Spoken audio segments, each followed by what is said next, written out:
Hi, welcome back. So today we'll talk about the preparation of the glucose and the structure of the glucose. Structure of glucose हम दो sections में discuss करेंगे. पहले open chain structure of glucose and then we will talk about the cyclic structure of glucose. So let's start our discussion about the glucose. Now, glucose is the most naturally abundant sugar out of all the carbohydrates. The glucose is the most abundant sugar in the largest proportion, and it is found in the grapes, honey, and the human blood. Grapes में 20% तक glucose मिलता है, इसलिए glucose का दूसरा नाम होता है grape sugar. So if they ask what is grape sugar, so the answer is it is glucose, right? So grape sugar is glucose, and again in the honey also it is found in the large proportion. And as our basic food is glucose, so in the blood also the glucose is found in the good proportion. Now preparation of glucose, we will be having the two methods, that is the lab preparation and the commercial production. Now let's start with the lab preparation. तो lab preparation बहुत simple है. हमें sucrose का hydrolysis करना है. जब हम sucrose का हाइड्रोलिसिस करेंगे मतलब केन शुगर का, ठीक है, केन शुगर का या सक्रोज का जब हम हाइड्रोलिसिस करेंगे तो हमें दो यूनिट मिलेंगी, एक ग्लूकोज और एक फ्रक्टोज. सक्रोज एक डाइसैकेराइड है, डाइसैकेराइड है, मतलब इसके हाइड्रोलिसिस से दो मोनोसैकेराइड यूनिट्स बनती हैं.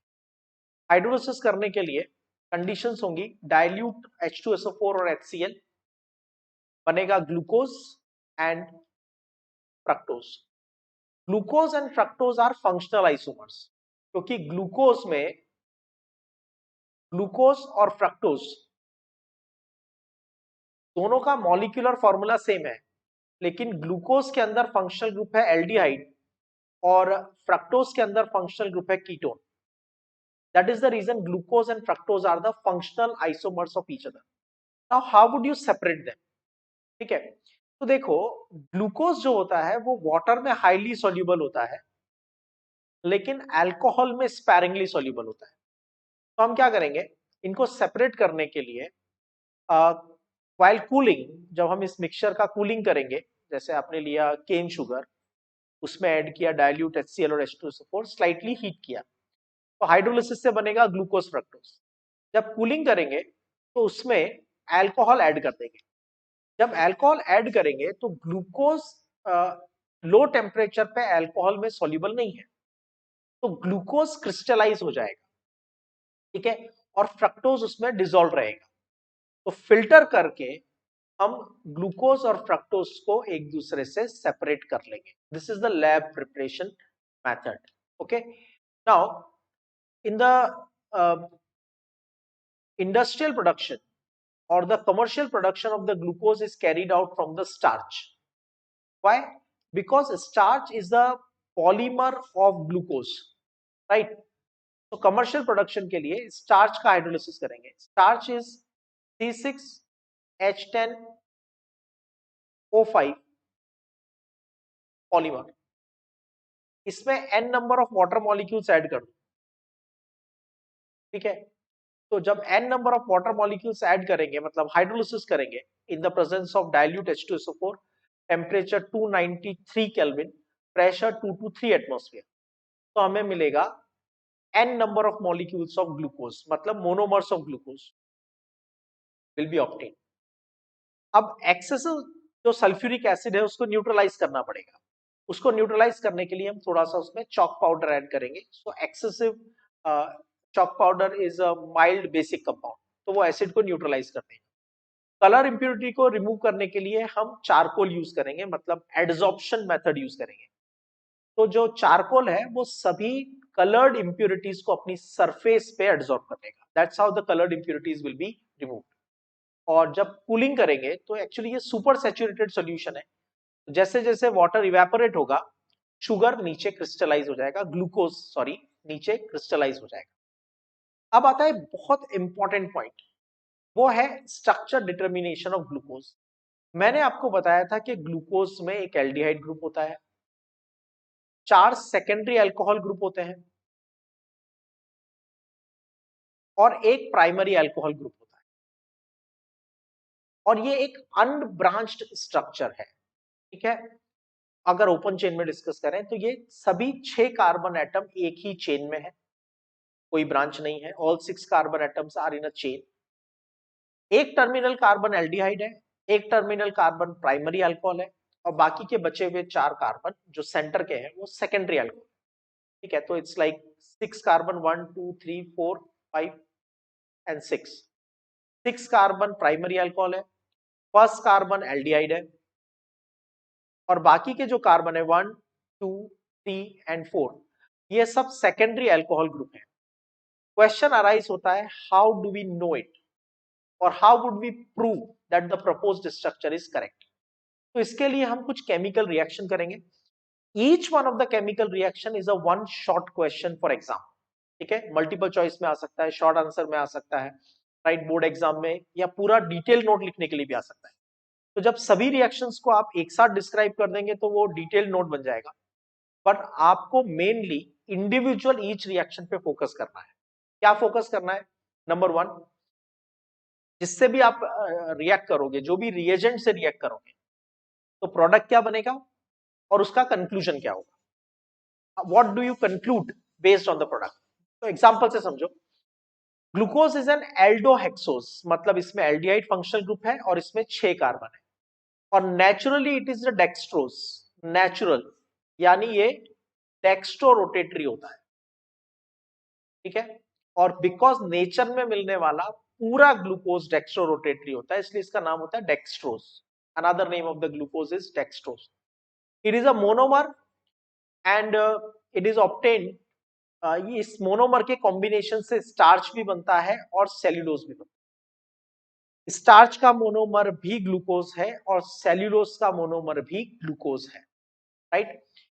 It is probably the most abundant organic compound on the earth. How would we assign its structure? जैसा मैंने बताया, 4 प्राइमरी अल्कोहल ग्रुप है, एक एल्डिहाइड ग्रुप है और एक प्राइमरी अल्कोहल ग्रुप। हमें प्रूव करना है कि ये जो हमने स्ट्रक्चर प्रपोज किया है ये सही है। तो इसके लिए सबसे पहले हमने इसका किया मॉलिक्यूलर फॉर्मूला डिटर्मिनेशन, ठीक है। मॉलिक्यूलर फॉर्मूला डिटर्मिनेशन में हमने सबसे पहले किया qualitative analysis.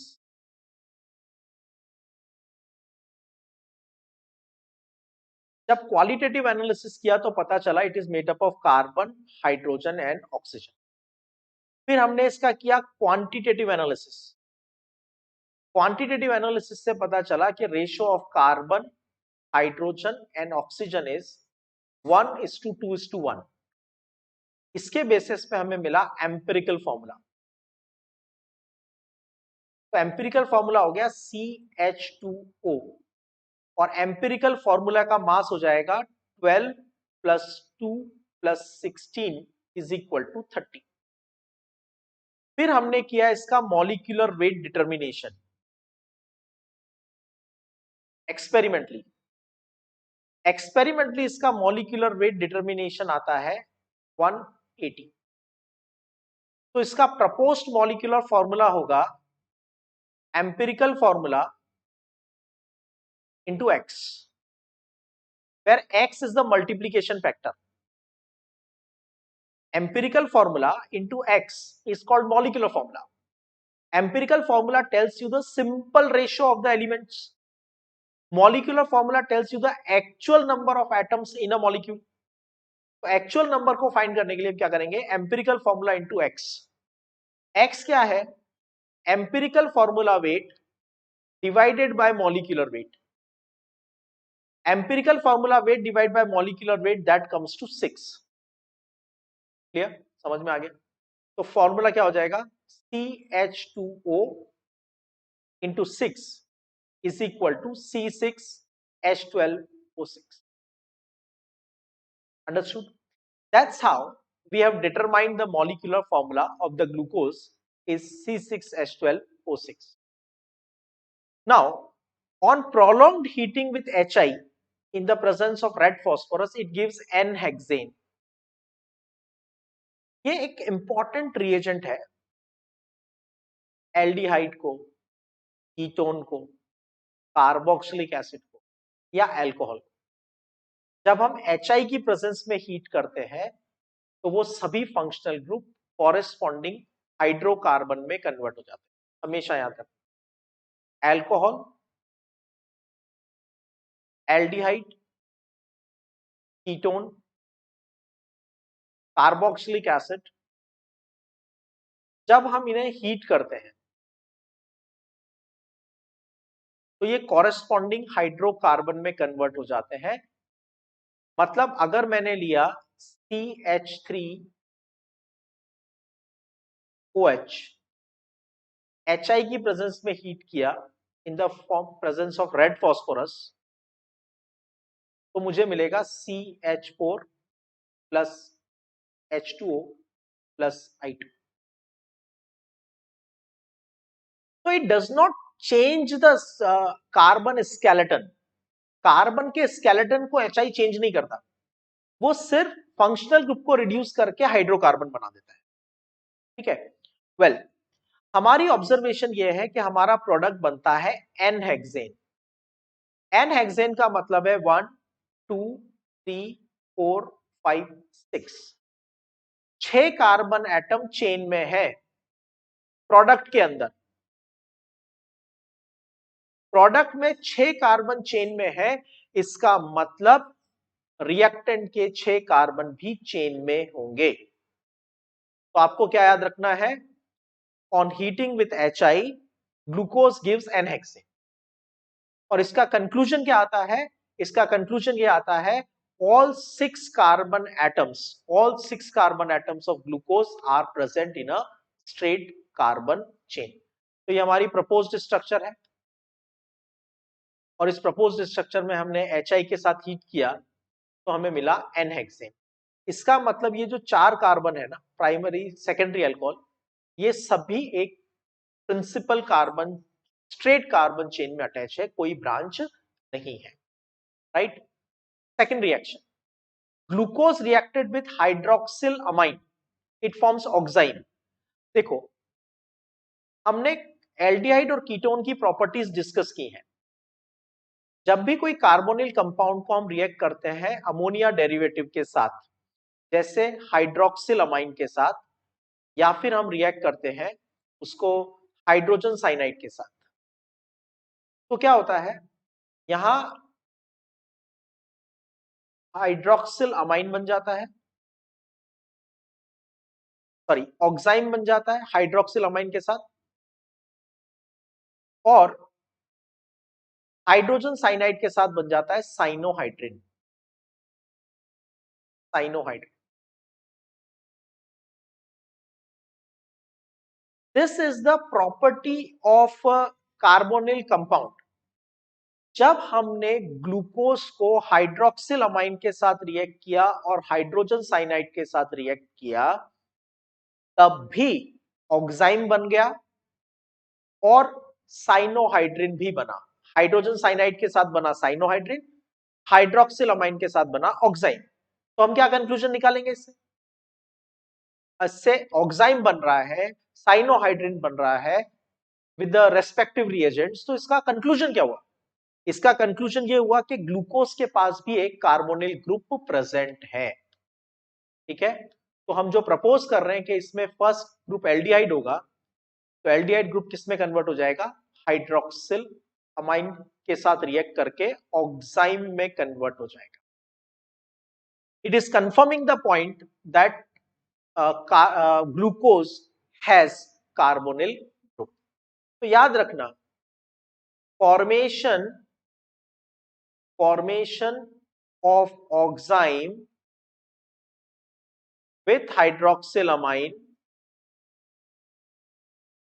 and cyanohydrin with HCN suggests that the glucose has carbonyl group present in it। ठीक है, तो ये जो एल्डिहाइड ग्रुप है ये HCN के साथ रिएक्ट करके किस में कन्वर्ट हो जाएगा, साइनोहाइड्रिन में कन्वर्ट। और ये दोनों रिएक्शन कंफर्म करती हैं ये दोनों रिएक्शंस कंफर्म करती हैं कि ग्लूकोज के अंदर कार्बोनिल ग्रुप प्रेजेंट है। Now glucose gets oxidized to the 6 carbon carboxylic acid gluconic acid with a mild oxidizing agent like bromine water।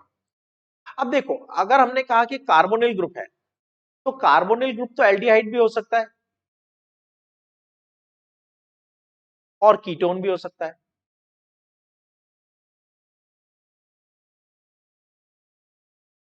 तो माइल्ड ऑक्सीडाइजिंग एजेंट के साथ कीटोन ऑक्सीडाइज नहीं होता, लेकिन एल्डिहाइड ऑक्सीडाइज हो जाता है। तो हमने सिंपल लॉजिक लगाया कि भाई देखो ऐसा है, सिंपल लॉजिक लगाया कि भाई ऐसा है कि अगर ग्लूकोज ब्रोमीन वाटर के साथ ऑक्सीडाइज हुआ तो जो कार्बोनिल ग्रुप है वो एल्डिहाइड होगा, और अगर नहीं हुआ तो कार्बोनिल ग्रुप कीटोन होगा। इट वॉज ऑब्जर्व्ड कि ग्लूकोज की स्ट्रक्चर में एल्डिहाइड ग्रुप प्रेजेंट है क्योंकि ब्रोमीन वाटर के साथ वो ग्लूकोनिक एसिड बनाता है। क्लियर? तो क्या रिएक्शन आया? ब्रोमीन वाटर के साथ ग्लूकोज ग्लूकोनिक एसिड बनाता है, पॉइंट नंबर 1। इसका कंक्लूजन क्या आया? The carbonyl group of glucose, the carbonyl group of glucose is the carbonyl group of glucose is aldehyde in nature. On oxidation with nitric acid, अब nitric acid strong oxidising agent है और ये क्या करता है, ये प्राइमरी अल्कोहल को oxidise करने की कैपेसिटी रखता है इनटू कार्बोक्सिलिक।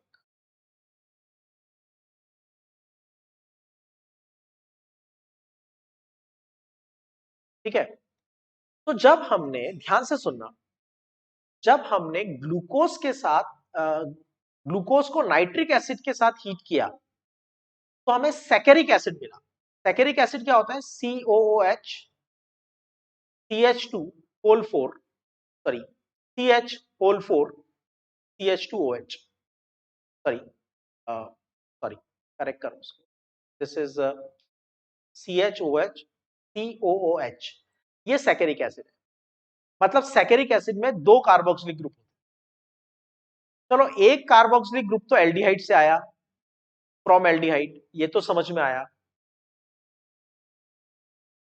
दूसरा कार्बोक्सिलिक ग्रुप कहां से आया होगा? इसका मतलब जो ग्लूकोज के अंदर एक प्राइमरी अल्कोहल ग्रुप भी प्रेजेंट होता है। तो आप क्या याद रखेंगे? With concentrated nitric acid it forms saccharic acid. Conclusion, one primary alcohol group is present. ठीक है? तो क्या होगा, ये स्ट्रक्चर भी ऑक्सीडाइज हो जाएगी इनटू कार्बोक्सिलिक।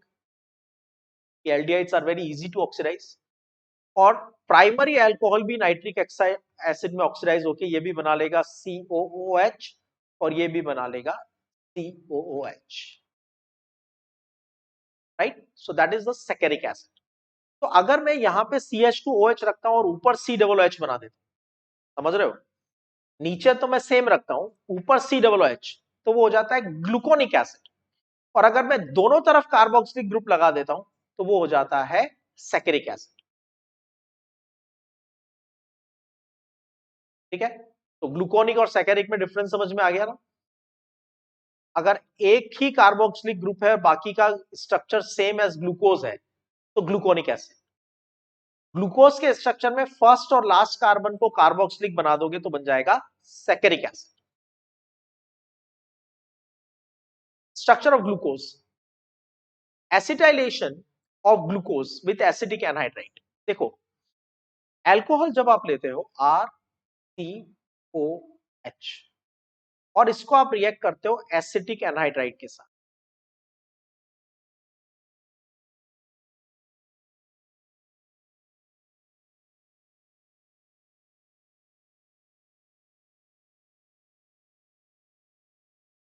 ये जनरल अल्कोहल की प्रॉपर्टी है।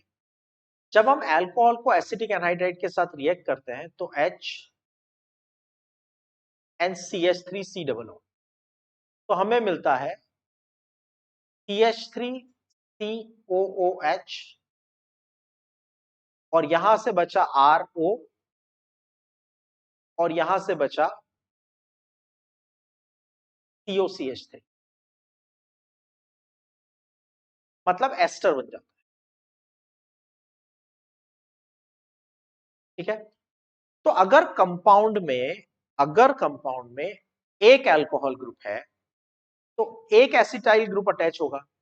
CH3CO is called acetyl group.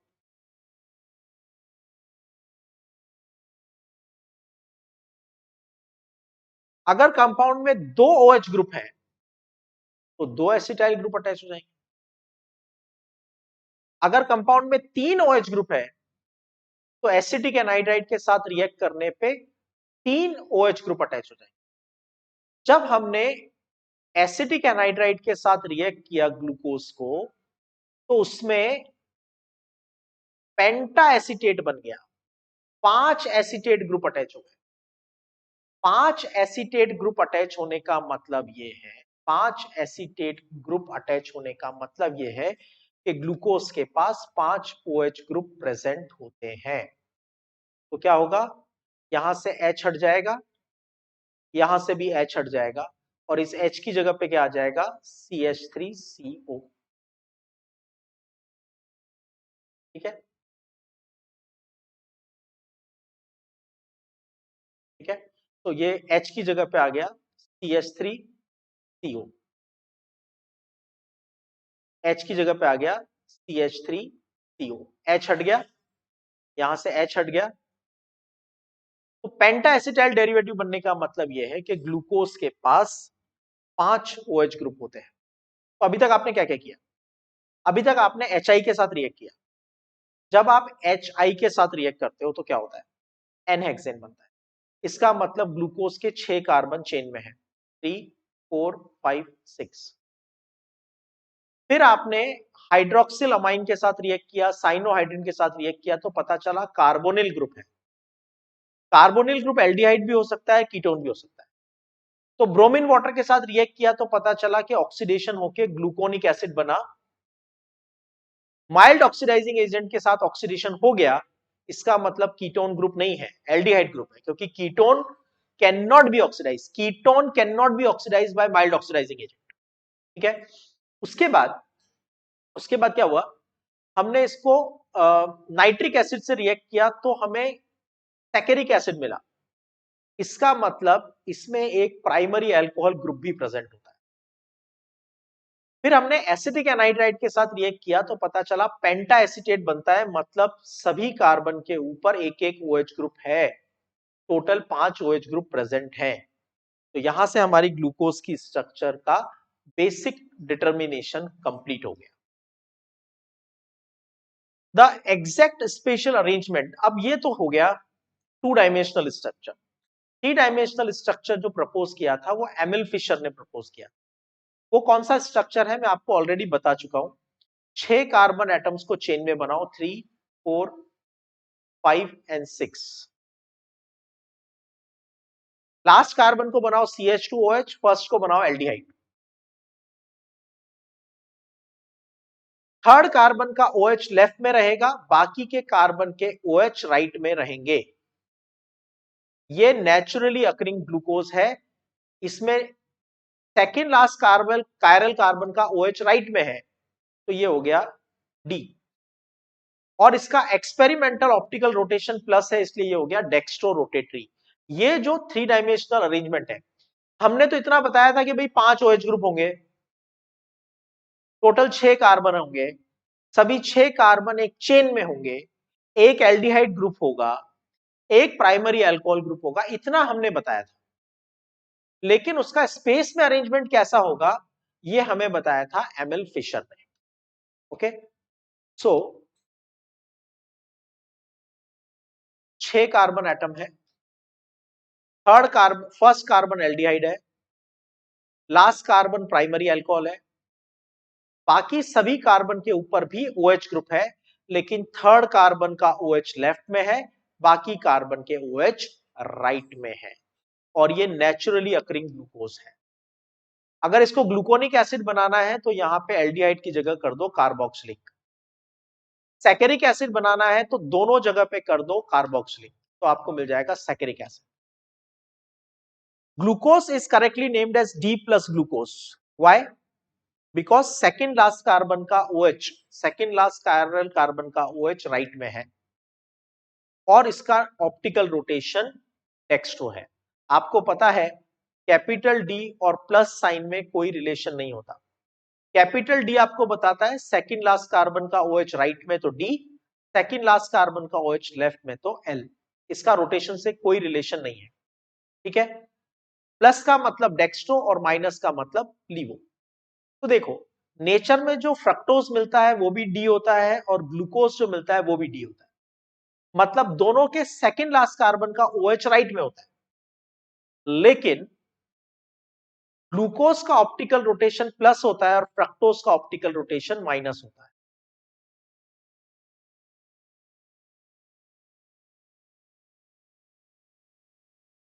इसका मतलब ये हुआ कि बेसिकली हम ये कह सकते हैं कि कैपिटल D कैपिटल L और स्मॉल d स्मॉल l के अंदर कोई रिलेशन नहीं होता है, राइट।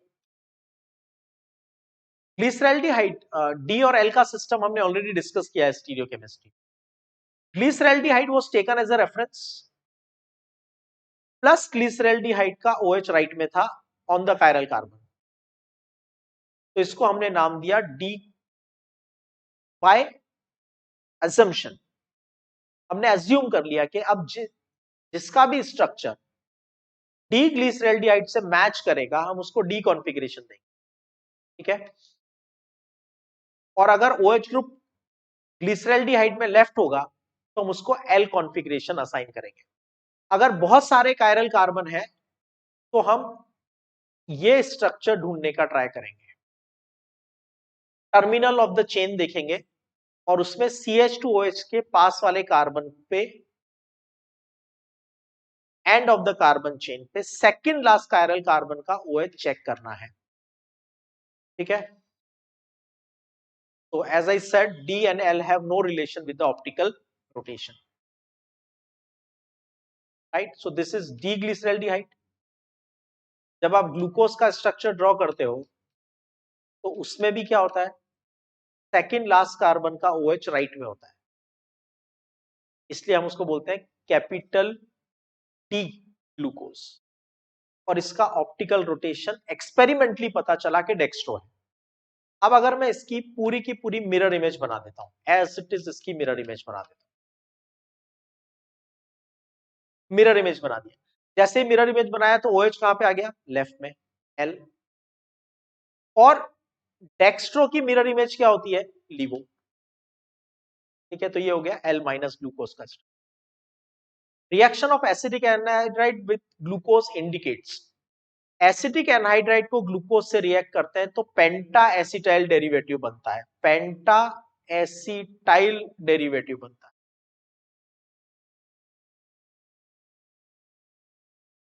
मतलब 5 एसिटाइल ग्रुप अटैच हो जाते हैं, इसका मतलब ग्लूकोज के पास 5 OH ग्रुप प्रेजेंट हैं।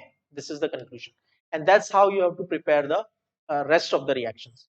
Naturally occurring glucose is D plus glucose, D minus glucose, D glucose और L प्लस ग्लूकोज। मैंने भी आपको बताया naturally occurring glucose is a D plus glucose. Glucose commercially prepared from starch by the hydrolysis. Hydrolysis of sucrose produces, जब sucrose का hydrolysis करते हैं तो क्या मिलता है, glucose and fructose. This is about the open chain structure. Bar bar practice करो, हर reaction में दो चीजें याद रखनी है, प्रोडक्ट क्या बना और कंक्लूजन क्या आया।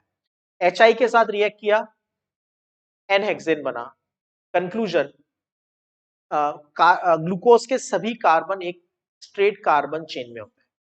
हाइड्रोक्सिल अमाइन के साथ ऑक्साइम बना, हाइड्रोजन साइनाइड के साथ साइनोहाइड्रिन बना, इसका मतलब कार्बोनिल ग्रुप प्रेजेंट है। ब्रोमीन वाटर के साथ ग्लूकोनिक एसिड बना, ब्रोमीन वाटर के साथ ग्लूकोनिक एसिड बना, इसका मतलब एल्डिहाइड ग्रुप प्रेजेंट है। HNO3 के साथ सैकरिक एसिड बना, HNO3 के साथ सैकरिक एसिड बना, HNO3 के साथ सैकरिक एसिड बना, इसका मतलब one of the alcohol group is primary. Okay, acetic anhydride के साथ 5 एसिटाइल ग्रुप अटैच हो गए, 5 एसिटाइल ग्रुप अटैच हो गए, मतलब 5 OH ग्रुप प्रेजेंट है। और उसके बाद एमिल फिशर ने उसका एक्सपेरिमेंटली 3 डायमेंशनल स्ट्रक्चर प्रपोज किया, जो हमने डिस्कस किया। तो यह है open chain structure.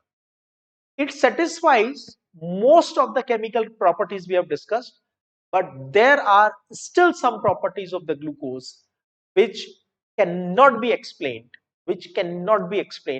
by this open chain structure. To justify that thing, हमने इस ओपन चेन स्ट्रक्चर को रिजेक्ट करके ग्लूकोज का साइक्लिक स्ट्रक्चर एक्सेप्ट किया।